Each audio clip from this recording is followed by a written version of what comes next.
Welcome to Legacy Sips and Tips podcast with your geeky host, Lindsay Wheeler, where we talk about everything from death, preparing for your future through estate planning, life, the occasional breakup, entrepreneurship, general nerdery, and of course travel, snowboard, and always wine. Welcome to Legacy Sips and Tips with your host, Lindsay, and today we're going to have an episode all about your favorite thing in mine, wine.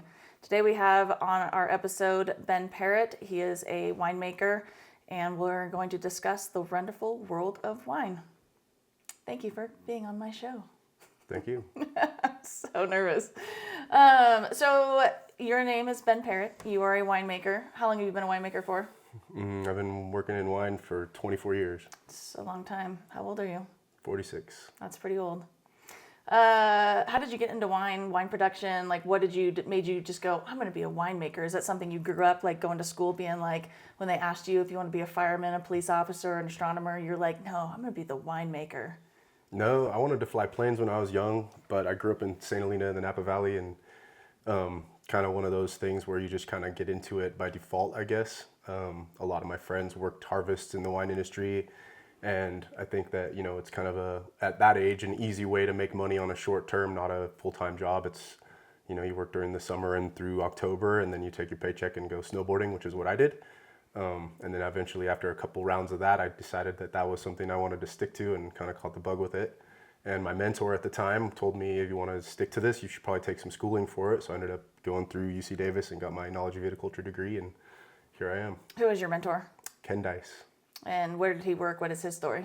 He was a winemaker at Flora Springs in St. Helena for 30 years, and then he kind of semi-retired and did some stuff at Naked Wines, and then now he's fully retired. That's cool. And you are good friends with that family of them? Yeah. I grew up with his son as my best friend when we were kids, but when we were kids, it was kind of like, what does your dad do? Makes wine? Cool, let's go ride bikes, play basketball. It didn't register what that meant at that age, but looking back on it, like, he's a really talented winemaker, and I'm really glad that he kind of pushed me and put me under his wing, and I learned a lot from him, and I still ask him questions on occasion when I get stuck, so it's nice to have that in my portfolio. But he's just a very knowledgeable, cool guy. Well, he's one of kind of like the people that put Napa on the map, weren't they? Yeah, he's a very awarded winemaker. His wines are amazing.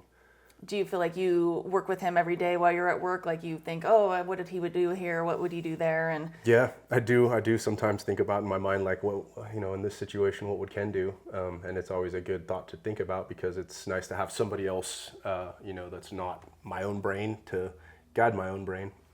So how does schooling work for that? So a lot of people don't understand how that is. Like, I'll have people talk to me about you, and they're like, oh, that's so cute, he makes wine. And I'm like, no, he actually makes the wine you buy at the grocery store. He makes the wine that you buy at the wineries you go visit. So what does schooling look like for that, and how does somebody get into that industry, if you will? I started by cleaning barrels and washing tanks and stuff, just kind of a cellar rat. And then with schooling, I guess you would just decide if you want to do that or not. Most people 18 years old, legally can't even drink wine. So thinking about that in high school or something right out of that, going into college after high school, is probably not on everybody's top list, unless your parents push you, be a doctor, a lawyer, or a winemaker, I guess in Napa anyway. But for me, it was kind of one of those things where I worked for a while and then ended up, like I said, Ken kind of pushed me to take some classes. So I was able to take the things that I'd done and then learn why I was doing those things. So my degree is basically a kind of a fancy titled chemistry degree. There was a lot of math and a lot of chemistry. Everyone asked me, oh, did you swirl wine? I said, yeah, both clockwise and counterclockwise. So they're, kind of the joke, but it was a lot of it wasn't really hands-on winemaking. There's a lot of theoretical stuff, a lot of chemistry, and a lot of just understanding how components of wine interact with each other and produce a product that's not just rotten grape juice, and it's not just vinegar. So you try to make it so it's delicious, it's something that people can save. It's like not many foods we can drink 10 years or eat 10 years later, maybe cheese, but I think wine's kind of a fun thing where you can save some, you can kind of have a library, you can see how those wines were at that time and then watch them progress over time. So you said it's a bachelor's degree. It's a normal degree, but it's a science degree, right? But it's in enology and viticulture. Yeah. But then I think for your schooling, right, it would branch off into different components. So what do those look like for schooling? Yeah, you could. At Davis, you could kind of take some specialty direction. You could do sales. You could do the winemaking side as production, and you could do the viticulture side, which is the grape growing.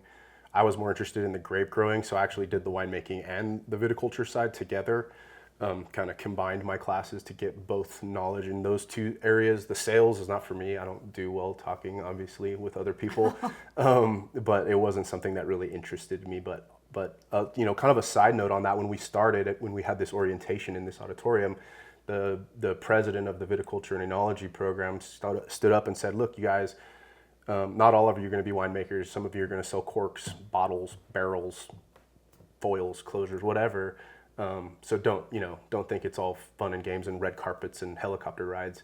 And literally about half the people got up and left. Like, it was very interesting. So there was probably 300 people, and then at the end it was 150. And then when I graduated, we had 64 people. And so I think that's kind of the misconception. People think, oh, I'm a winemaker, or I work in the vineyards, or I work in a winery, and I'm in Napa, and I have a helicopter, and people come to my vineyards, and that's, I looked into it, of what it does, and for like even their continuing education, like their certificate school, like they're like, oh, a winemaker averagely makes about $75K a year, and everyone's like, and I'll see my way out, because you think you're going to be this rock star or something, and you're going to have Lady Gaga coming there, and even though that they do come to your wineries, but it's not like you're hanging out with them. They're just here to buy your product.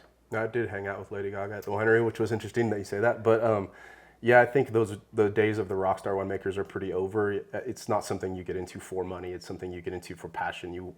For me, I like the art and the science combination. Your cat's about to jump on the table. That's what she does. But yeah, I think that if you're getting into it for money, then you're getting it for the wrong reasons, and that's not really a good idea, because you're going to be disappointed with that. So you get more satisfaction, I think, out of the finished product than you do out of the paycheck. So how does that work? So you have like you said, the dual degree. So tell us about because we drive and we look at the vineyards, and and we're like, oh, it's so pretty, and there's grapes growing there, but not a lot of people understand what that is, how that works. What does that management look like for a vineyard?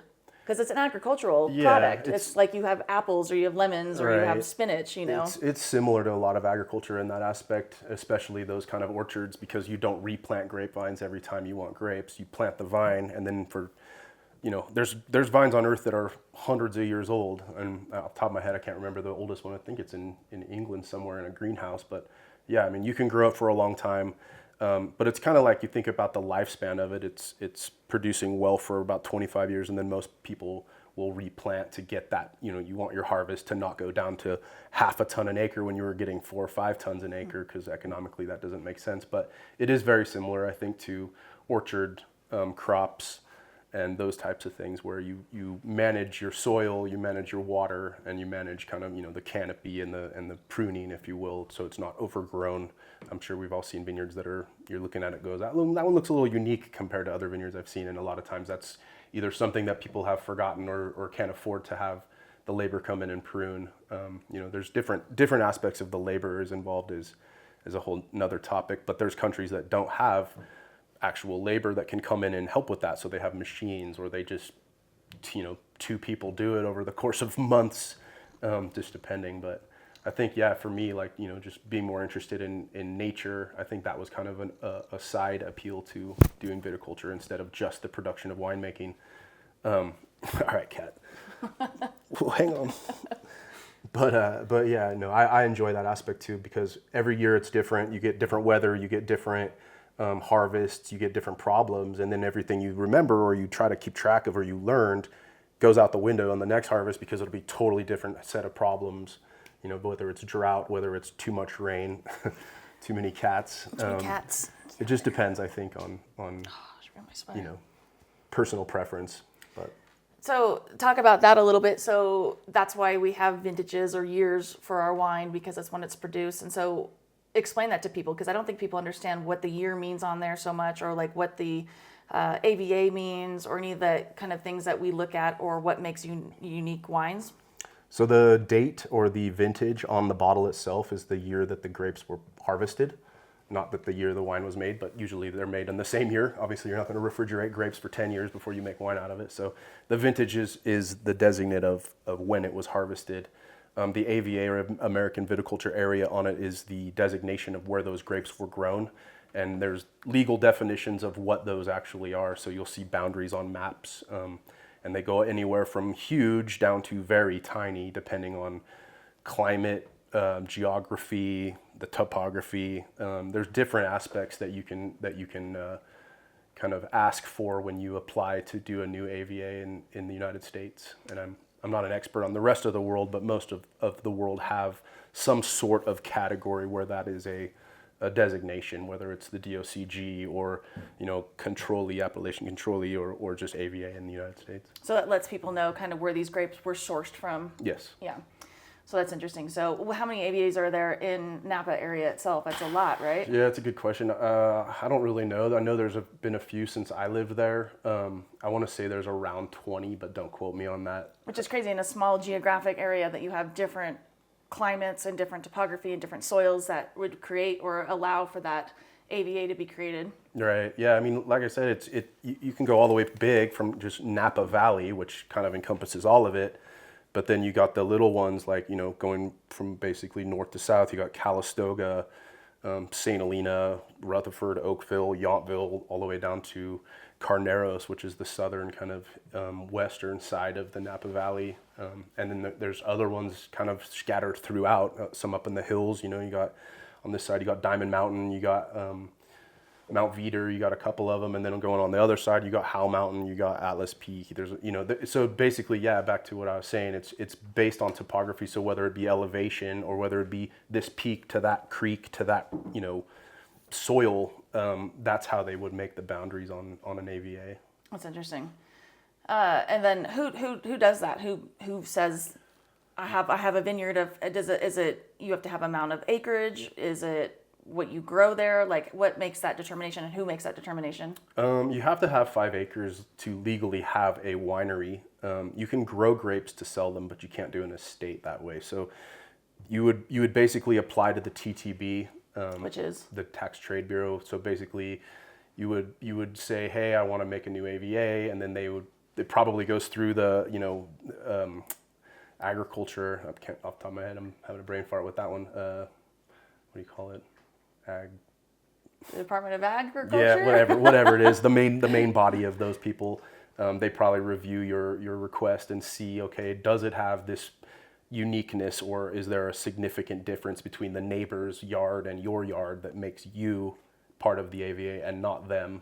Because a lot of that goes on in Napa where they're going, hey, what about us? We're only 10 steps from that guy's border, but we're not included in that AVA, even if the soil's the same or even if the climate's the same. So there's probably a little bit of political going on as well. I'm not an expert in that, nor do I care, but I think it's just something that people can have a sense of pride in what they're doing, where they're doing it. And then as a consumer, you also can say, hey, I really like fruit from this, or wine, per se, from this area versus this area, or I like elevation when I'm drinking wine rather than valley floor, and so on and so forth. And I think that's kind of the beauty of it, is that you can find something that fits your preference, I guess, as far as what wines you like. And then you can go, hey, if I like something this side of the east facing or west facing, and it's at this elevation, then you can look throughout the world and say, hey, that makes sense, I like that wine because that's grown on a hillside in Italy or whatever, so you can kind of associate your preferences to where and how it's grown. That's interesting. What does it look like when you work in the vineyard? Like, I don't think people understand that. Like I said, they roll up to this winery, they're, oh, look at how pretty it is, but they don't really understand like the actual agricultural aspect of it, what goes into it. So I know in the United States we're allowed to water our crops, where in other regions of the world they're not. So what does that look like for us, and how does that play into our crops? Well, it kind of allows grapes to be grown in places they normally wouldn't grow naturally, or in a healthy way. It takes about 8 inches a year to grow a vine. 8 inches of water? Of rain, yeah, per year. So you got to start them out. And a lot of those countries that don't allow irrigation do allow you to water baby vines until they're established, till the roots can get down into either the water table or to deep enough where the water is not evaporating in an arid climate, for example. But in the United States, yeah, you can get 10 tons an acre in Lodi and water the crap out of it. And, then meanwhile, there's other places that have not a good access to water, and they're not getting that kind of a yield. So I don't want to use the word cheating, but I think it benefits the farmer to have unlimited irrigation potential if you are able to afford it, and then if you have that resource available in your area as well. So places that are wet, they're not as worried about it, or places that have runoff, like in the Andes, for example, they're not really worried about getting drip irrigation out there. But kind of the arid places in the United States, even are shipping in water or rerouting rivers and stuff like that. But yeah, I mean, it takes a lot of water to grow grapes, and fortunately it's seasonal, so you're not using water throughout the year, like as in most agriculture, obviously seasonal, but the vines do go dormant in the winter and you're not watering during those times. And hopefully, fingers crossed, you get a good amount of rain so the soil's saturated, so when the vines wake up in the spring, they have enough water to grow through their life cycle where you're not having to water them down. Because if you think about adding a lot of water to something agricultural, like an apple, for example, a lot of water means a big apple. That looks great, but the flavor is going to be watery. So with grapes, we try to say, hey, a struggling vine makes better quality. So we try not to, there's a lot of people that purposefully dry farm, even if they have access to water or irrigation. And the irrigation is more of a backup. You can have that on years that are really bad, or let's say 5 years in a row of drought, your vines are going to start to show that, and you're going to want to water them. But so it's like a fine line of getting the grapes to grow with a little bit of struggle, so then all their energy goes into the fruit itself to make it sweet and nice and what you want. Correct. Yeah, I mean, because a lot of places you can continue to water through harvest time and keep those grapes on the vine, which gives you some maturity, but at the same time you're kind of diluting their process. A little bit, yeah. You're diluting it or you're slowing it down. That's interesting. So you as a winemaker, so then you get this harvest, and what is a typical time in the U.S. for harvest? In the northern hemisphere, it's usually basically early August. Sometimes for people that produce sparkling or some more of the acidic varieties, through probably the end of October, sometimes all the way into November. If you're talking to folks that grow ice wine, like for example in Canada, they're probably pulling in obviously when it's freezing out, so January, February. So it just depends on where you are, but in general, it's that kind of August to, let's just say, December. And then, prior to that, the vines are growing, and after that, the vines lose all their leaves and they become dormant, and then we'll prune and wait till the cycle repeats. But primarily, it's like in August to October, like in California, Napa area, yeah. California in California area. especially, it's mid-August to mid-October, late October. And what's like usually the first to and how do you determine when you want to harvest?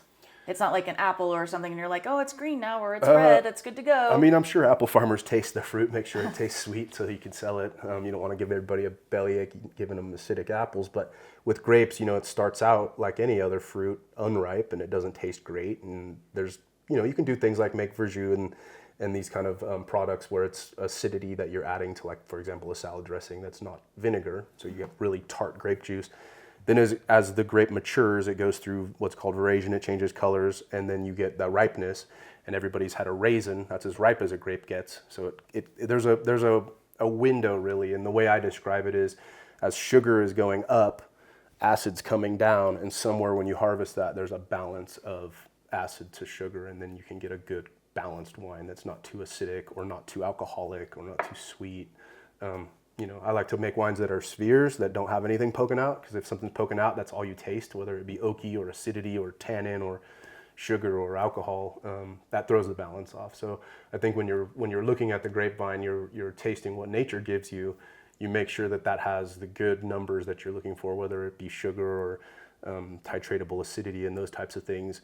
Then you can go into the winery and turn that into a good quality wine with a little bit more manipulation, basically. And as a winemaker, who do you work with in the vineyards to make sure that this is happening? Do you personally go out and do that, or? So normally most wineries have a vineyard manager, or most vineyards, I should say, have a vineyard manager that does the actual spraying, trellising, pruning, replanting, maybe ripping them out when they're older, or if they're not producing, or if they die, which happens. So normally those people are just focused 100% on the vineyard. The winemaker steps in when it's closer to harvest, and they're able to dictate when those grapes are harvested. So then you can tell your vineyard manager, hey, we're going to want to pick this in a week or two. And then the vineyard manager can organize labor to come pick it, or at least bring in tractors if they're machine harvesting it on time. So you're not too early, you're not too late.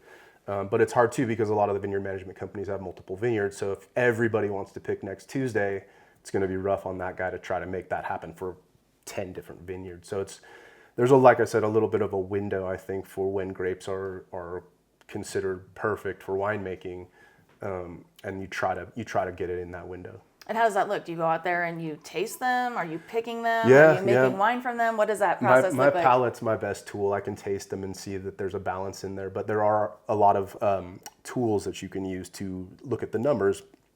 The main one's called a refractometer, and you basically put juice on a little slide, if you will, and you look and light shines through that, and the amount of light bending will dictate how much solids they're in. And usually when we're talking solids, it's the amount of sugar that is in the liquid. You can also use a hydrometer, which people use, to test the densities of liquids, and that also can give you the number. We measure in something called Brix, and Brix is basically the amount of dissolved sugar in the liquid. And why do we want sugar in there? Because when we drink alcohol, we don't taste sugar primarily, unless it's like a sweet, I don't know, like a sweet wine. Like, explain that to people, because a lot of people don't understand what that means. So to get alcohol, you have to have sugar. So yeast converts sugar into alcohol, ethanol, if you will, and carbon dioxide, and a few other metabolites. But those are the main. And so the higher your sugar is, the higher your alcohol will be. But then there's a lot of factors with that. That's a kind of a complicated question. But in general, higher your sugar, the higher your alcohol. Yeast have alcohol tolerances, so you're not going to be able to ferment a 90 proof whiskey just off of your grain that you've harvested, or making a brandy naturally. So wine yeasts, as opposed to, let's say, like Fleischmann's bread yeast, can tolerate up to 16-18% alcohol by volume. Where bread yeast, if you tried to make wine or beer out of it, you're going to get a maximum of about 4% alcohol, because it just kills itself. Alcohol, being its metabolite, will actually poison the environment and be too strong for it to survive. And so yeast is actually kind of a weird animal / plant, where it buds, but as the buds come out, then makes a new yeast cell. It still has to tolerate the environment that the previous generation has left. So if there's too much alcohol, and also yeast makes heat, if there's too much heat, for example, they're not going to survive as well. So the higher the sugar, the higher your alcohol, the higher the heat, the higher the fermentation. So in the winery, I should say, we manage jacket temperatures on the tanks to keep that cap cool, so it's not overheating. We also manage, like I said, that sugar level at harvest, so we're not getting wines that are 18% alcohol, even though there's Zinfandel fans out there that like those high octane wines, which that's personal preference. But I think for a balanced wine, you don't want it to be hot, and hot is the term we used for a high alcohol wine. You feel it warms your belly. Yeah. So talk about the different types of wine that people drink. So we have a lot of white wine drinkers, like our, housewives and the ladies who like just their whites, and then rosés is a big hip happening thing now, and then we go into our reds. So tell us a little bit about the differences, or sweet wines and sparklings and fortifieds. Like, what do those all mean to people?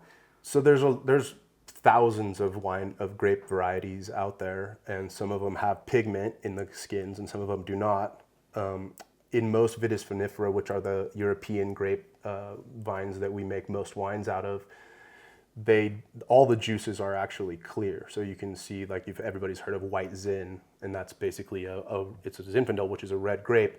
It's pressed without having skin contact, so that pigment does not go into the wine. What does it mean when you press? Like, so we'll go. I guess we'll go through the whole winemaking process, but sure. Yeah, we'll talk about what pressing means for them. So it's kind of like making tea or coffee, for example. If you just pour water through it, you're going to have a light. The drip coffee is going to be pretty light. If you soak it like a French press and let that have contact in the liquid, it's going to extract more of those phenols and components, if you will, of the coffee or tea, and make it taste stronger or more astringent or bitter or whatever it is.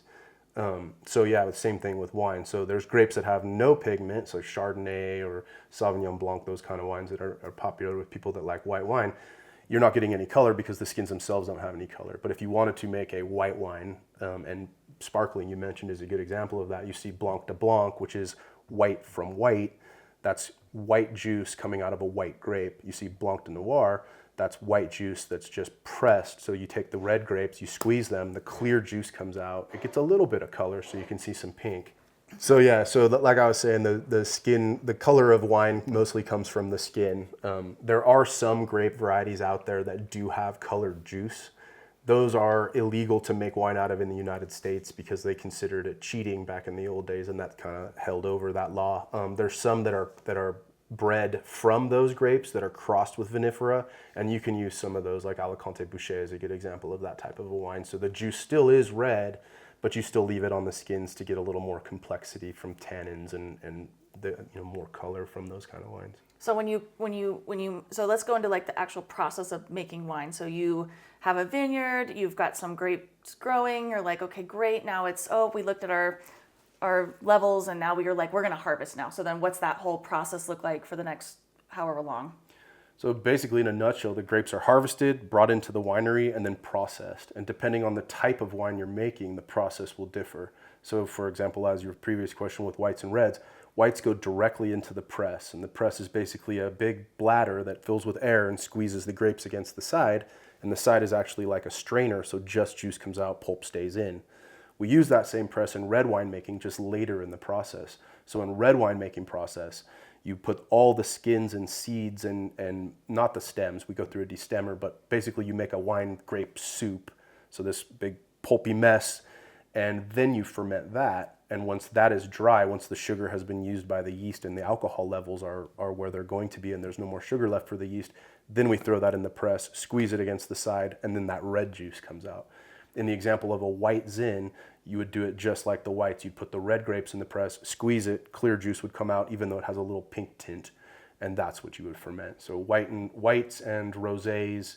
Rosés are a little bit of skin contact. Sometimes you just roll the press a couple times. So every time you squeeze the bladder, you deflate the bladder, then you roll it. So basically this cake that's stuck to the side of the press now can kind of crumble down, fall apart, get another squeeze. And you can squeeze basically from, we go up to maybe 1.2 bars, 1.4 bar, depending on that's atmospheres of pressure.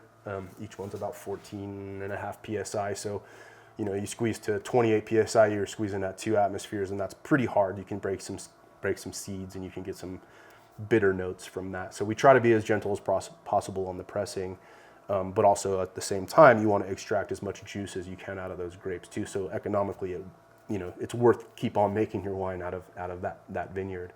But yeah, I mean, I think process-wise, you add yeast. The yeast turns the sugar in the grapes, as we've talked about, into alcohol. The time sitting on those skins gives that wine its color in the example of reds. Then you press that wine. The wine is now just finished wine. There's a little pulp in it because it obviously goes through a little bit on that strainer side of the press. That's when you stick it into a barrel, and over the next 2 years is usually the average. Some people do 3 years. You're going to rack that. So everything settles out by gravity. You'll have a layer on the bottom of the barrel. You're going to take the clean wine from above that layer. Usually you use a wand that has a little kind of like a spike that you can adjust. Usually you have a little sight glass so you can see if you're actually sucking up any pulp. So you want clear juice. If you see pulp, you pull it back up so you're not sucking pulp.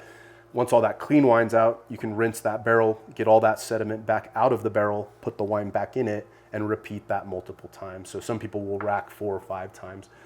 Most people rack maybe 2 or 3 times just because it is labor intensive. And I think if you beat the wine up or move it around too much or introduce oxygen to it too much, there's some flaws that can occur. But in general, that's kind of the basis of wine production. And then once it's aged to your specifications, whether it be clarity, whether it be smoothness of the tannins, whether it be just blending or overall you didn't make enough this year, you got to combine it with the next barrel. There's a lot of variables there, but those will be bottled, and then your wine's ready for consumers to set. And then that goes into a whole other thing of, do you age it in the bottle? And some people do. Some collectors will sit it for years, and there are benefits on aging wine in the bottle, but in general, most wineries will produce a wine out of the barrel to bottle that is pretty much drinkable, and then that leaves it up to your personal preference if you want to continue to age it and allow it to mature or not. So we're right now in 2024. So if I'm at the grocery store and I'm going around and I see a red wine that's 2023, should I be concerned? No, because there's a lot of wines that are produced within the same year, and again, it depends on style that you're after or personal preference.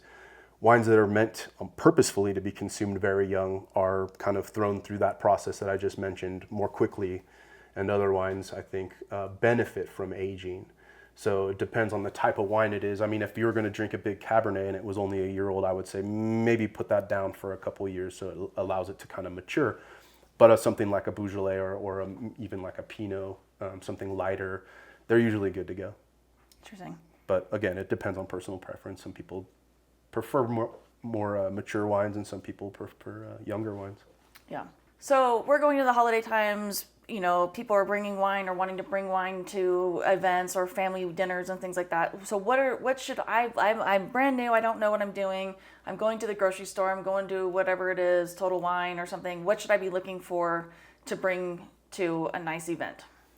So I'm a winemaker, not a sommelier. It's up to really the consumer on that. But kind of just to cover that side of the wine world, everybody hears about doing red wine with red meat or white wine with fish, and that seems to be a pretty good rule of thumb for most people because in my world, when I'm cooking and when I'm drinking wine, I want to pair the body of the wine with the body of the food. I don't necessarily think about it as the color of the wine with the color of the meat, for example. So in general, I think that's an easy rule of thumb. Do whites with light fare and do big reds with heavy fare, creams and these types of things. But as you look around the world, you can see the different countries that have different types of food usually make wines that kind of match their food. For example, Italy's wines are pretty acidic and pretty light, and they're usually doing some pretty, pastas and acidic tomato sauces and cheeses. France, they use a lot of butter and a lot of cream, so their wines are a little bit heavier, and those kind of dictate going along with that, it kind of matches a little better. The white wine and fish thing, I think, works pretty well. Fish is usually pretty light and not too fatty, depending on what kind of sauce you're putting on it, but I've had some really nice reds with some really fatty salmon, so it depends. But I think as a consumer, just going and keeping your mind open is, do you like a certain wine already? So stick to what you like. I think that's a good advice for most people. But then at the same time, kind of branch out a little bit and don't get the wine blinders. Coming from Napa, everything's Cabernet and Chardonnay. That's fun, but I think that, it kind of limits you on what you can eat, and then, it also limits you on your knowledge of other wines and your interest in moving forward on trying other wines. So people shouldn't be stressed out of I'm having a cod today, I need to have a white wine, I must find a white wine.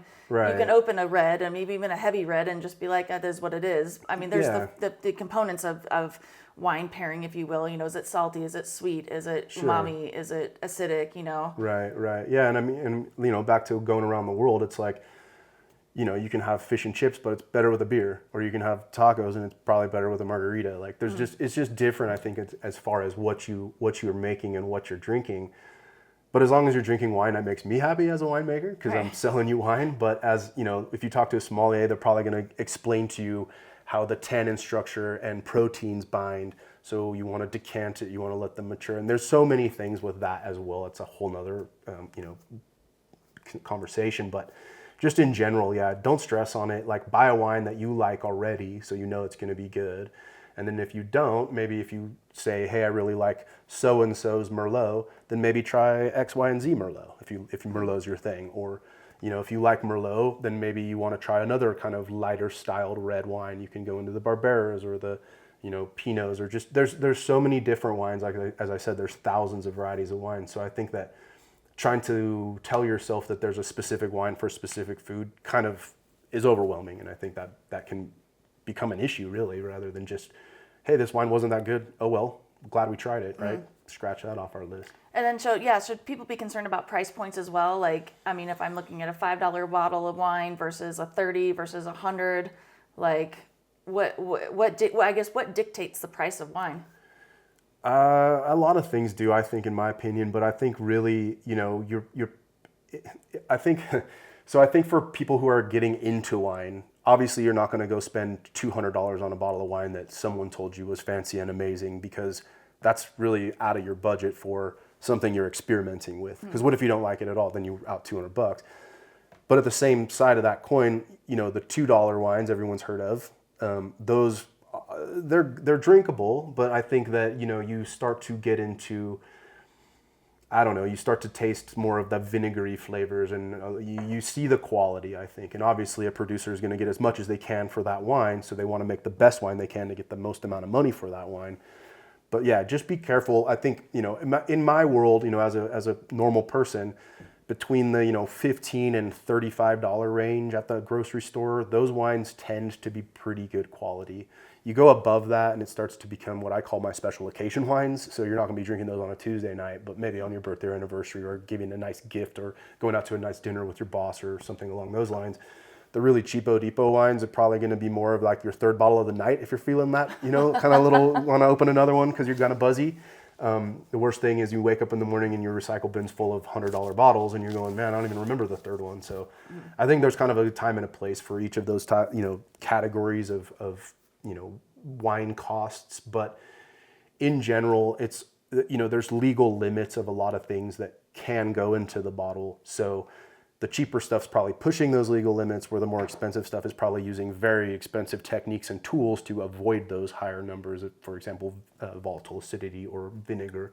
Obviously, you don't want to pay $100 for a bottle of vinegar unless you purposefully are buying some aged balsamic of some sort. But a lot of wines I think just have, I guess in the moral of the story is the quality of the wine doesn't necessarily reflect the cost of the wine, or vice versa. The cost isn't going to necessarily mean it's a really nice bottle of wine. So I've had really expensive bottles that I don't like, and I've had really cheap bottles that I think are amazing, and they could probably charge 3 times as much. But again, it just depends on the producer and the kind of wine that they're selling and the volume that they're selling as well. Yeah, so people shouldn't be turned off where they're like, oh, doesn't seem like it's very quality because it's cheaper, but Right. I mean, you think in general across the board, especially in California, the price per acre of farming is pretty much the same. It's not going to be, just because this wine's $300 a bottle and this wine's $15 a bottle, diesel for the tractor is the same, labor costs per hour are the same. So these guys might make 2,000, cases, and these guys might make 20 cases. So their profit margins try to maintain, the logic of farming that acre. But yeah, I would say don't stress out on it. Don't, again, do what's comfortable within your budget as well. That's important. Don't splurge on something because you think it's going to be fancy.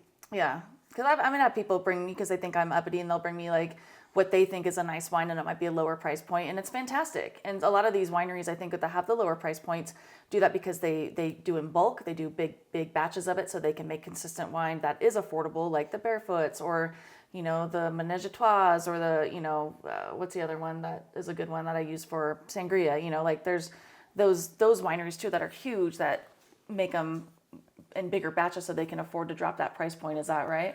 Yeah, and I think a good example of that is the tier system within a winery. So, for example, if I'm going to put my wine in a French barrel, that French barrel is going to cost me $1,500. So I'm going to have to, make it. I'm going to have to basically make sure that I'm going to get that money back from using that barrel. So the wine that comes from that barrel is going to be more expensive. So it's $1,500 per barrel that you guys are using? Mm-hmm, oh, that's expensive. Yeah. For French, yeah. So, and it depends on the cooper. You can buy cheaper, but just in this example, so let's say we make 1,000 gallons of a Cabernet, half of it goes into these French barrels, the other half doesn't. The other half can go as our second tier, or maybe a little bit cheaper, because it doesn't have the cost of production that the French barrels are going to include with that, So even though they're the same wine, the same vineyard, the same grape, this wine's going to have a totally different, a significantly different aspect because of that cost of barrels and the flavor too. So you're going to see the oak, you're going to see more of that, where barrels in general are very expensive. So a lot of wineries kind of stick to the 20-25% new oak. The rest are neutral, and neutral barrels mean they've already been new. They're no longer imparting any oak flavor. So after about 2 years or 2 usages or 2 years of aging of the wine, they're not giving big oak flavors or big oak tannins or any of that kind of stuff. So they're what we call a neutral barrel, and those are just a container. But since it's made out of wood, it's porous, so it allows the wine to breathe, kind of like people that decant their wines, it breathes a little bit, so it softens it up. So if we can afford to, you buy a couple new barrels every year and you keep your old barrels, so that way you can put all your wine in barrels. Some wineries can't afford that or don't have the space, or that's just not an option where they are. They'll keep it in stainless steel, which doesn't breathe, which doesn't allow that softening. But again, it saves you costs, so those wines might be more affordable to the average person. Let's go ahead and open some wine so we can show everybody how to properly open a bottle, or therefore or thereabouts, the different type of openers, the different type of glasses. We just have red ones here, but they're all different. There's hundreds of different types of glasses for wine. Yeah, so I'll start by just talking about the foil here. So back in the old days, these used to be made out of lead, and lead obviously is not good for us. So when I open a bottle, I cut it below, and it's kind of the tradition. You cut it below the neck, the lip there. A lot of those little fancy foil cutters that you'll see that sit on the top and spin it will cut it on the top of the lip. Again, just as tradition, you don't want to pour wine through a lead. These are not made out of lead, by the way, anymore. These are tin, and a lot of them are actually poly plastics. But anyway, I do that to keep tradition. It kind of looks nice too. Before I use this one, a corkscrew, I'll actually show you the butler's friend. The reason they call it that is because it doesn't put a hole in your cork, so the butler can drink some wine out of your cellar without you knowing. Most people don't use these because they're ridiculously difficult. You kind of just rock it in kind of back and forth as it goes down. Once it gets down, you can twist the cork and the cork will come up. So that's how those work. I'm not going to take it out all the way because I'll show you the corkscrew. Corkscrew, I think most people are familiar with just because they're so easy to use. So you just screw it down in, the corkscrew itself goes through the cork, and then you kind of use the sidebar to kind of cantilever it out. And that's basically how to open a bottle of wine. But the reason, like I said, to cut it below there is just for tradition, and you don't necessarily have to. These are not lead, like I said, so you're not going to die if you don't do that, but that's just me. And so when you open it, should you be looking at the cork? Should we be looking at the bottle? Yeah, I mean, make sure your cork's not falling apart. If it's really, really dry, the reason we store wine on its side or upside down is so it keeps contact with the cork, because the cork is also an oak product. It comes from the bark of an oak tree. And to keep it moist will allow it to kind of maintain its integrity, if you will. From an oak tree? It is. Not a cork tree? It's a cork oak, yes. Oh, okay. But the species is an oak tree. Did not know that. But yeah, so if you keep it wet, it'll kind of maintain its elasticity and it'll keep a good seal against the side of the bottle. So yeah, to answer your question, looking at a cork right off the bat, if it's crumbling, you're going to know this was probably stored neck up and the cork dried out. Once the cork's dry, it allows a lot of oxygen in. You'll see the ullage, or the level of your wine, go down because of evaporation, and also having more oxygen in there will basically allow some bugs to live in there and turn it into vinegar. So that's unfortunately bugs as in bacteria, not bacteria. As in like actual bugs. Not as in crawling bugs with legs. Although you'd be surprised some things I've found in wine. So as far as glasses go, there's a lot of different shapes out there. There's a lot of different options. You can go with these really expensive, nice hand-blown Riedels. You can do some, just machine-made, tasting glasses, depending on what you want. You could drink out of the bottle if you really felt like it.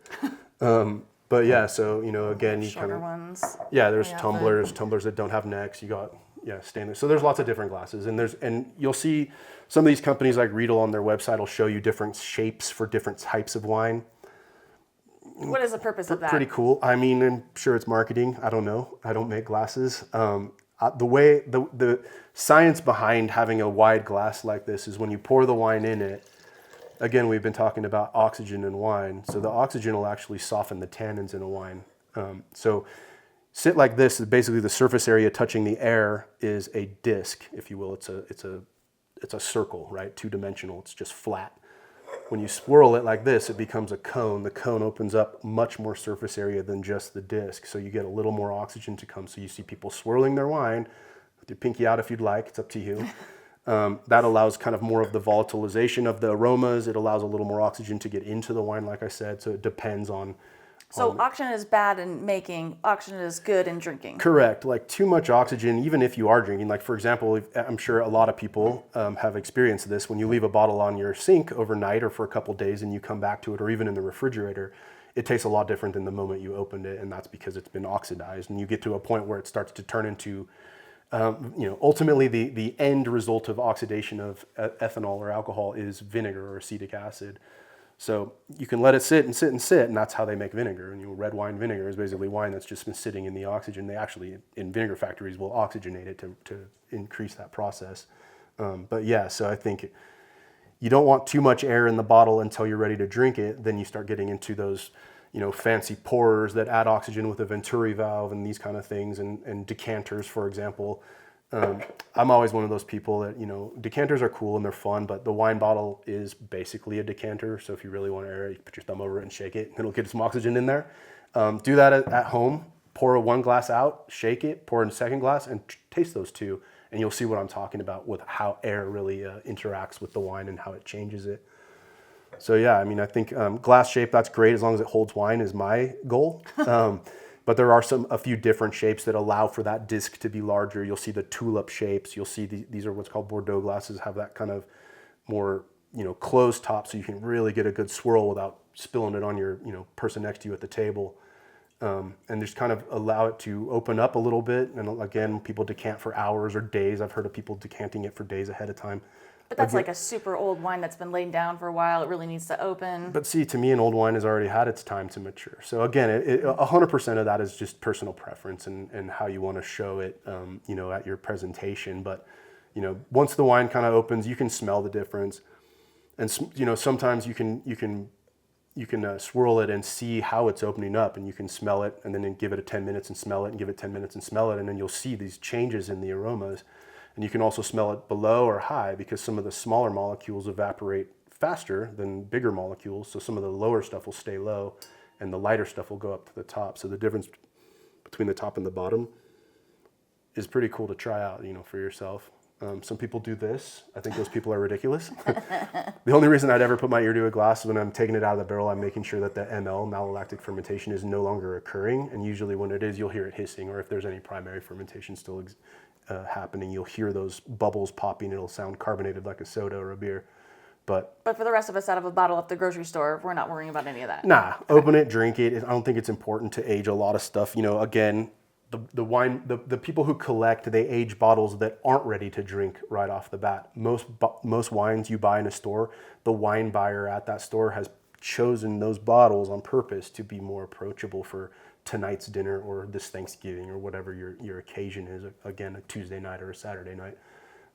But yeah, there are wines out there that are meant to age, and I think that in general, over the course of winemaking history, those are fewer and farther between. I think most producers, number one, don't have space to store wine for you to allow it to be ready. And then number two, obviously I want to sell you something. So I want wine that I can sell you sooner than later. And so wines are made more to drink than they are to age at this point in time. So people will be swirling it and they'll be like, oh, look at those legs. What does that mean when people say that? So legs, when you see that leg, they call them church windows in Germany. They call them tiers in France. We call them legs in America. But basically what that is the alcohol has evaporated and the water portion of the wine is dripping back down into the glass. So pretty much anything over 10% alcohol will do that. Go home and try that with a vodka or a tequila, and you'll see that happen as well. But I don't think, a lot of people associate that with quality of some sort. I don't necessarily do personally, but it does show me there's alcohol in the wine, so that's cool. That's all it shows? In general.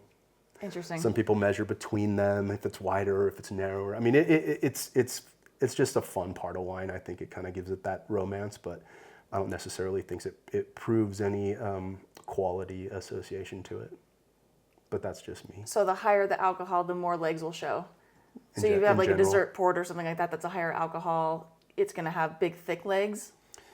Yeah, because of the sugar, the viscosity of the wine's much heavier, so that also dictates into it. But if I had a glass of water, I could show you, you could pour some wine in there or pour some water in there, dump that out, and then pour wine in there. You'll see the water just immediately go up the sides of the glass because the alcohol's taking it with it as it evaporates. Oh, we can do that. Yeah. Yeah. So now we'll show with the water, what that does. So explain that. This is just water. You see there's no legs. Just kind of makes spots like it came out of the dishwasher or whatever. So basically what I was saying is when the alcohol hits the water, it takes the water with it as the alcohol evaporates. You can kind of see already that the water is going up. But as soon as wine goes into there, you can really see it head up the sides. You see all that just happen? Oh, weird. So that's basically the water dripping back down the sides as the ethanol, the alcohol in the wine, is evaporating. It's pushing it back up. Makes legs. Interesting. So it's not like a quality or anything like that. It's just showing the amount of alcohol. Again, there's a whole school of people that'll probably hate me for saying it, but I don't think it does much. It just shows me there's alcohol in the wine, which is cool. But at the same time, there's people out there that base their careers on telling you about how fancy wine is, and that's something that they point out to you. What about when they're like, oh, look at the color of this? What does that mean when people are talking about the color of a wine? So, color, again, it's more personal preference than it is a quality association. I think, people think that a darker red wine means it's a more quality wine. Basically, the color in a red wine is from the anthocyanins in the skins of grapes. And so if you have a really, really dark wine, that means you probably left the grapes on the skins longer. Or the type of variety, too. And the type of variety as well. But yeah, so think about, a good way to think about it is the size of the grape. So the smaller grapes like Cabernet or Petit Verdot or Petit Syrah, these grapes that have actually small berries on the vines, they have less juice and more skin. So the ratio of skin to juice is basically higher. So you get a darker, more extracted skin vibe, if you will, color or tannins from the skins. Something that has a big berry like a Malbec or a Merlot it has more juice to skin, and so the ratio is kind of the other way around, and you get a juicier, lighter style, color. But one thing to think about when you're looking at color, and an easy way to look at it is hold it against something white. You want to notice the crown or the rim around the color, and if that has some browning to it, you're going to know this wine has been oxidized. Cork in there. Yeah, no, that's been bugging me the whole time. That'll stain. But anyway, so yeah, if you see a brown crown or a brick crown, you'll know that wine's either pretty old, which again indicates some oxygen intake to it, or it's probably been oxidized in general, and that's probably not something that you're going to taste. So having a nice clear crown, or at least a crown that matches the color of the wine internally, you're going to notice that it's more fresh and has a better fruit, quality to it. So if someone gives you a brown red wine, you question that's probably not going to be good? I mean, or it's very old. Still say thank you, but when you take it home, don't expect it to be phenomenal, because usually, like I said, it indicates oxygen is been introduced to the wine. Interesting. It's kind of like an apple that browns. It's literally the same polyphenol oxidase in white wine. In red wine, it's the same. Turns it brown. So for you, being a winemaker, and this is your job every day, do you like wine? I drink more scotch than wine, I would say. At least I would prefer to. It takes a lot of beer to make wine. That's always a saying that we joke around with. I do like wine, though. Yes, I do like wine. But I think for me, being surrounded by it, right, you don't get high on your own supply. It's not something that I choose to drink, or on my days off I go wine tasting. I think for me, I like to leave work at work, and but obviously everyone expects a wine from me for Christmas or when I come to dinners at people's homes, and so I do like wine. And I think for me, personally, just for my preference, I like wines I can chew on. I like these big, heavy, bold, tannic wines. But I also like to grill ribeye, so it kind of goes with the fat and the protein in the ribeye as well. So that, again, it's all personal preference, I think, when you're talking about the quality of a wine, because some people will like an acidic wine and some people won't. Some people will like a tannic wine and some people won't. So I think it just depends on you as a consumer, what you like, and stick to what you like, and don't be afraid to branch out, but don't be disappointed when you don't like something that you thought you might not like. And you might not just like that year, that style, that vineyard, that winery, and you could have the same exact thing in a different flavor, or not flavor, but year, or from a different winery, and it might be fine. So yeah. You might have a bad, Pinot, for instance, and then be like, I don't like Pinots. And you're like, well, have you tried all the Pinots in all the world? Right. Yeah, so I'd say that to people who tell me I don't like Merlot. I'm like, why? Because you watched a movie? Or do you not like Merlot because you had a bad one? Have you not had a good one? Because the Merlots are amazing. But yeah, I mean, and we call that a vertical. When we do a vertical tasting in the wine world, we do vintages that are consecutive. So for example, 2019, 20, 21, 22, 23, they're all out of the same vineyard. They're all out of the same producer, hopefully the same winemaker. You can see that what Mother Nature did versus what the winemaker did. And as a winemaker, you try to make consistency, but that's not the name of the game. I think the fun with making wine is that one shot a year. And you think about these winemakers who are gurus and have these names and everyone recognizes them, and they've been making wine for 50 years. They've only made wine 50 times. You only get one shot of making wine per year. So if you were to tell me I only rode my bike 50 times and you were a good bike rider, I'd be like, that's pretty cool, because it takes a while to learn something, to learn a skill like that, especially when you have to wait a whole nother year to do it again. So I think, for me, it's like, if you're into consistency, drink Coca-Cola. Don't drink wine, because wine's not going to be that consistent. If you find a consistent wine, then, cool on the winemaker, but it's most likely going to be a blend, because you can blend in components that perhaps this particular year didn't give you, where it was too dry or something, or too wet, and you're not getting the ripeness. So you can blend, like, for example, something leaner into something heavy, or vice versa, something heavy into something leaner to give it some backbone. That way you can at least, the people that have brand recognition on your wines will say, I really like so-and-so. I usually buy their wines, and that's kind of what they do with that. But I personally love the differences between vintages. I think it makes wine more interesting. Yeah, it's probably good for sales too. I mean, people say, oh, this is a bad vintage or this is a good vintage, but in California, it varies a little bit, but not as much, not as drastically as other countries where it could be raining and sideways in October, and here it could be just hot and sunny. So it depends, but in general, yeah, I think it's kind of fun to see differences among vintages than it is to see consistency. What do you think is going to happen in the wine industry? I know this year has been kind of difficult for a lot of people. There are, harvests that didn't even happen. Like, what are you seeing as a practitioner, the industry going? That's a good question. I think the wine industry in general is kind of tapering a little bit, plateauing, if you will. I think that, the days, as we were talking about winemakers, the rock star winemakers that are existing and still exist are doing great. I think people that just sold their .com business, which isn't as common anymore, aren't able to buy these wineries. So you don't see as many of them. And I think that a lot of places that aren't sustainable, where they were based on big money in the beginning, the whole joke is if you want to make a fortune, take a fortune and buy a winery, make a small fortune, you take a big fortune and buy a winery. I think that a lot of those are going away and people aren't as interested. And then you also see the younger kids these days are not drinking as much wine as they're drinking cocktails or and you also and you see in general people aren't even drinking alcohol. So it is a tough part of the wine, but it kind of it has those ups and downs and peaks and valleys and lulls and gluts and stuff. But wine's been made for thousands and thousands of years, and I don't think it's going to go away per se completely. But I think that it's going to go to the kind of Euro style where it's a condiment to go with your food. It's not something that's a luxury item or a fancy show off piece of jewelry, if you will. If you bring this such and such wine to the table, everyone goes, ooh, they expect it to be something flamboyant and amazing, but it's just wine. It's just grape and grape juice. We don't there's a perceived value, I think, with those expensive bottles, but again, people will kill me for saying that. You do pay for some quality in some aspects, but when you're talking $1,000 bottle of wine, it's probably money to burn people that are drinking those mostly, or you've saved up and you drink that on your 50th birthday once in a lifetime. But yeah, I think in other countries, wine is just seen as part of your dinner. Interesting. Yeah, and that's why it's nice, and not people get a little uppity about it sometimes, but it is just a nice thing to have.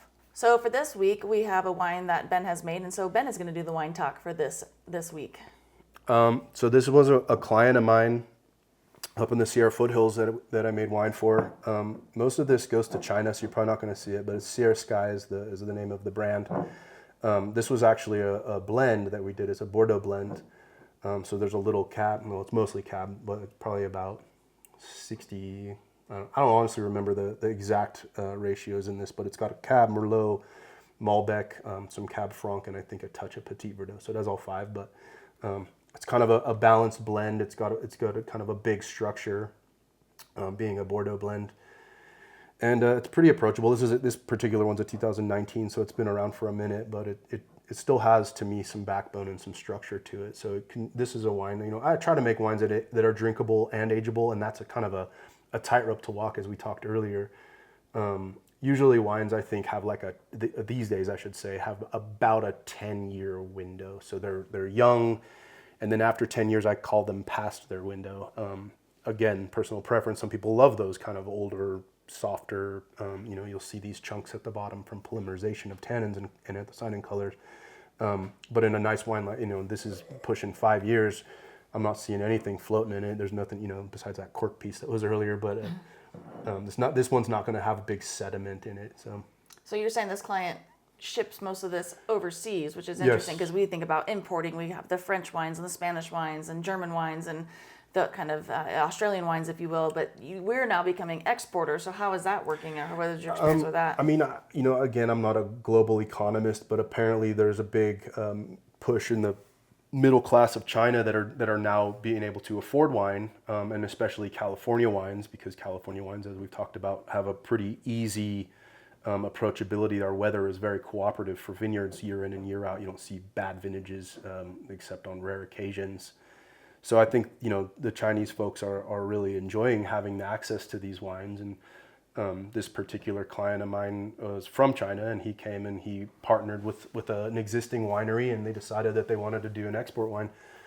And I will mention that making wine in the United States for the United States consumers have some leeway. We have some variability on ingredients that we're allowed legally to put in and not put in. And going to Europe or to China or just export in general, they narrow it down a lot more. So it has to be a little bit more pure, if you will. We're not allowed to add some chemicals that I'm not trying to say that wines are full of chemicals in the US. That kind of came out wrong, but I think when you're making a wine to export, you really want it to be as clean and as pure as possible without having any any outside influence on preservatives or any of those types of things. So that's a good segue with that, where people get upset or like, I can't drink wine because I get a headache from it, from the sulfites. And so what are we legally able to put into wine so people understand what we're actually consuming? Is it a bunch of chemicals? Because I think a lot of people think that. No, we have pesticides, we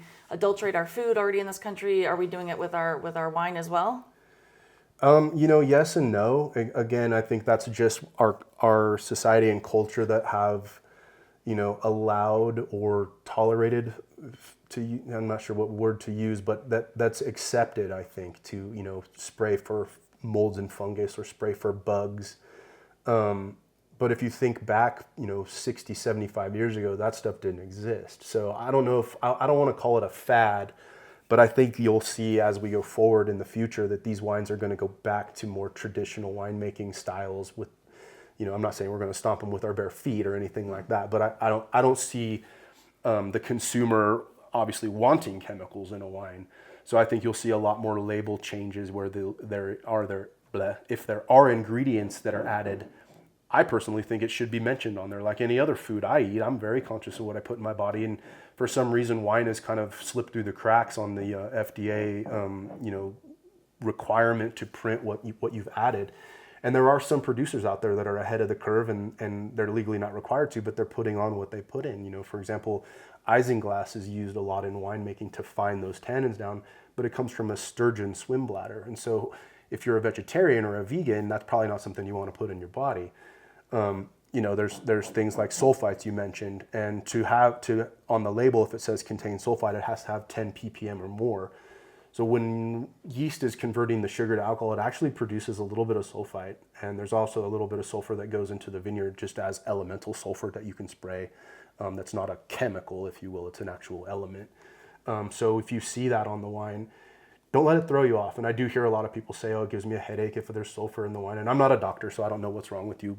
And I'm not saying take pills and drink wine, but a lot of that has to do with histamines. And I think that some people, I've offered the opinion that maybe try an antihistamine before you drink red. And like 9 out of 10 of those folks said, man, I can drink red wine again.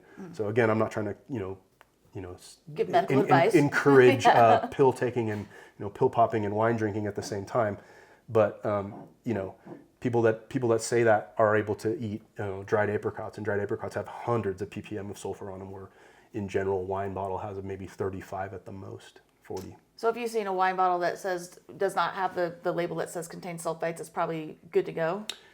Yes and no. So sulfites is basically a preservative. So it's antioxidant and it's antibacterial and antifungal. So that's why we actually add it into the wine. And back in the Roman days, they would actually burn sulfur wicks in their barrels, and that's what would give the sulfur dioxide from the smoke into the wine. And they found that was actually, not only was it cleaning their barrel during the off season, but that was actually preserving the wines that they would add back into those barrels. So we've discovered, just actually using actual sulfur dioxide, whether it's a gas or a byproduct of potassium metabisulfite, will preserve these wines pretty much for very many years. When you see wines like in the organic wine industry, they're not allowed to add sulfites to the wines. Those wines don't have an incredible shelf life like you would think they would. So it's kind of hit or miss, and I mean, it depends. Again, if you're into being healthy and not having those types of things, then keep your eye out for organic wines and keep your eye out for low sulfite wines. But then there's also the kind of halfway mark where you'll see grown with organic or produced with organic grown grapes, but then we're adding sulfites to those to make the wine itself have a shelf life or an ageability, if you will. So again, it depends on personal preference. But back to your question about the ingredients and stuff, it's like, if we could say, what the ppm that we added, because there is a legal limit in the United States about how much you can add total, that would be kind of fun. I think that would probably change a lot of the wines that people are drinking, and they'd say, whoa, I can't believe there's that much in there. But again, it's just up to you what you like. There's no transparency on the labels of that. Unfortunately, no. And and there's not a 1,000 number list of what we add. There's basically 5 or 10 things that are very common wine additives. But again, like I mentioned, isinglass is a good example. People that are vegan are not going to want to put that, but people that are vegan are not going to see that that's in their wine because nowhere on the label does it say contains isinglass. Mm-hmm. What are some of the other additives that you add into wine? Bentonite is a common one. mostly for whites, sometimes reds. It's a clay that's mined, and it basically has a charge of its own. It's a negatively charged clay, and it will bond to positively charged protein. So you'll see, I don't know if the average consumer has done this or not, but sometimes a white wine, when it warms up, will throw a protein haze. It'll look cloudy or foggy. So if you add bentonite, that'll take those proteins out. It's kind of like an egg yolk, or an egg white. They come clear out of the egg, but when you heat it up, it becomes white, opaque. Same thing's happening when you heat up these proteins in a wine, especially in a white wine where it's very, you can see it through a clear bottle. So we'll add bentonite to not have that happen. Is that the same counterpart in Europe where they'll add the egg white? Or is that something completely different? Both. So the egg white, also being a protein in itself, will bind to other proteins such as the tannins in the wine, and that's called fining. So when you fine a wine, you want to reduce the amount of tannin perception in your tongue, because your tongue and your gums are protein as well, and that tannin will bind, and people go, oh, I have cotton mouth. My mouth is dry. As a winemaker, dry is a term more for how much sugar is in it. Astringency is the word we use for the perception of dryness. I kind of always equate it to a windshield wiper on not a wet window. It squeaks.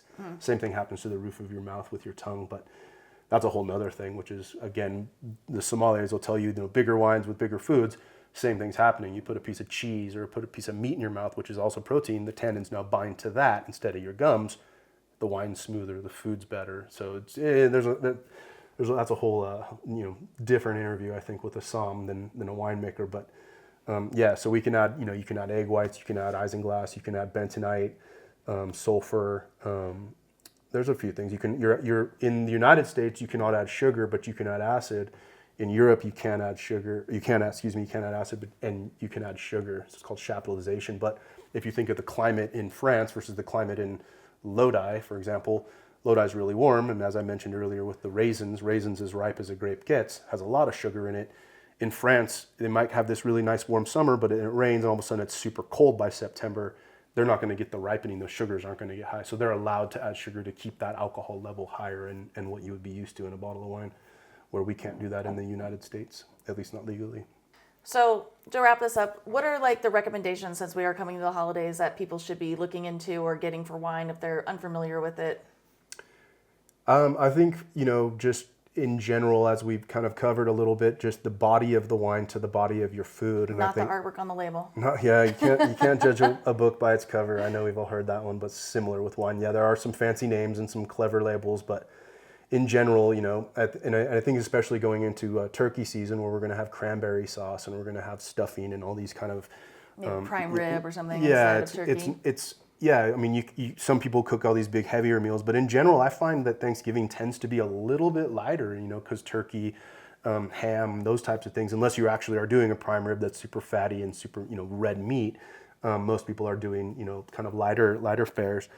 Pinot Noir is a good wine for Thanksgiving. Sangiovese or Chianti. Sangiovese is the Chianti grape from Italy. That's always a good food wine. Again, something lighter I think would pair well with Thanksgiving dinner versus a porterhouse steak or something that Cabernet would go to. But there's kind of the categories, right? So you got Bordeaux, which are Cab, Merlot, Cab Franc, Malbec, and Petit Verdot. You got the Rhônes in France, which are the Grenache, Syrah, Mourvèdre. Then you can go to Italy and you got the kind of lighter stuff, the Barbera and the Sangiovese. That kind of goes from heavy to lighter. It just, again, depends on your personal preference, but in general, to pair the body of your food with the body of the wine seems to work for me in my personal life.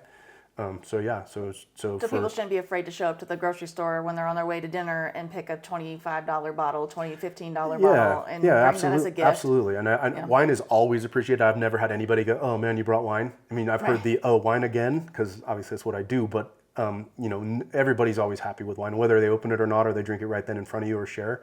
That's up to them. But I think everybody loves Cabernet, so you're not going to go wrong with that. Even if you're having fish tacos, Cabernet's still a good wine, because everybody loves Cab. But I think people take that and worry too much about it. And I think that's as long as you're drinking wine and you're enjoying it and it puts a smile on your face and you feel fine and you feel fuzzy and warm and good, then that's what it's for. It's doing its job. Well, thank you so much for being here and explaining wine to us. I'm sure we'll have you back on to talk about other topics. My pleasure. And again, when you think of death, think of me. Thank you for listening to this podcast. If you found value, please like, subscribe, and share.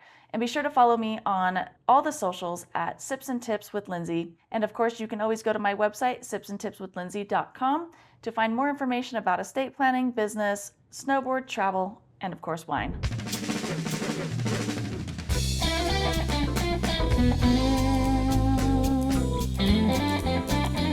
As always, we have to get the legal stuff out of the way. I went to law school, so you don't have to. However, we have to read the special disclaimer that I am not a practicing attorney. I am not your attorney. I am not offering any legal advice in any content or any episode. All content is for your information and educational purposes only.